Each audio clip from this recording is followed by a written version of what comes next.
ही मालमत्ता कायदेशीरित्या माझ्या क्लायंटच्या ताब्यात आहे आणि ते तिची लागवड करत आहेत, त्यामुळे त्यांना बेदखल करता येणार नाही.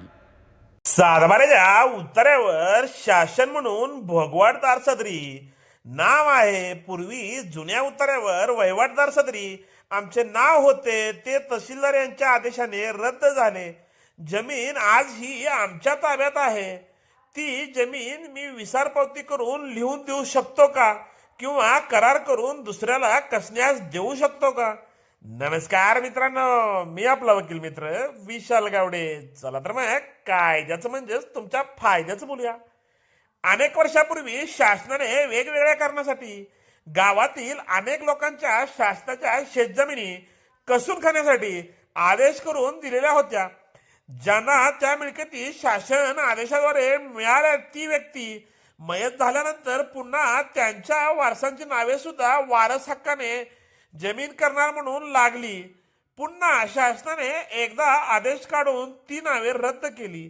मिळकत मालक सदरी मालक म्हणून शासनाचे नाव सातबाऱ्याच्या उतारेवर पूर्वी कसे होते तसेच नोंदवण्यात आलेले आहे, परंतु वहिवाट करणाऱ्याचे नाव कमी करण्यात आलेले नाही. जमीन आजही ज्यांना शासनाने दिलेली होती त्यांचे वारस वहिवाट करीत आहेत, परंतु कागदोपत्री कोठेही नोंद नाही. अशा परिस्थितीमध्ये त्या मिळकतीबाबत खरेदी विक्री करण्यासाठी इसारपावती दस्त किंवा ती मिळकत इतरांना वहिवाटण्यास देण्यासाठी करारपत्राचा दस्त करता येईल का, असा प्रश्न होता. मित्रांनो, जेव्हा एखादी मिळकत शासनाची असते, शासनाने ती एखाद्या व्यक्तीला कसून खाण्यासाठी दिलेली असते आणि सातबाऱ्याच्या उत्तरेवर वहिवाट करणार म्हणून वहिवाट करणाऱ्या व्यक्तीचे नाव जरी इतर हक्कामध्ये नोंदवलेले असेल, तर वहिवाट करणारी व्यक्ती त्या मिळकतीची विक्री करू शकत नाही किंवा विक्री करण्यासंदर्भात इसारपावती करारपत्र किंवा ती मिळकत इतरांना वहिवाटण्यास देण्याबाबत करार करू शकत नाही, कारण त्या मिळकतीची मालकी ही शासनाने असते.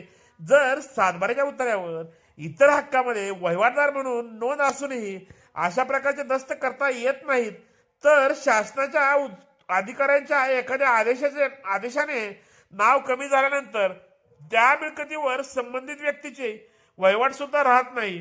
जरी अनाधिकाराने ती व्यक्ती आजही ती मिळकत वहिवाट करीत असेल तरी त्यांना कोणत्याही प्रकारचा कायदेशीर हक्क मिळत नाही.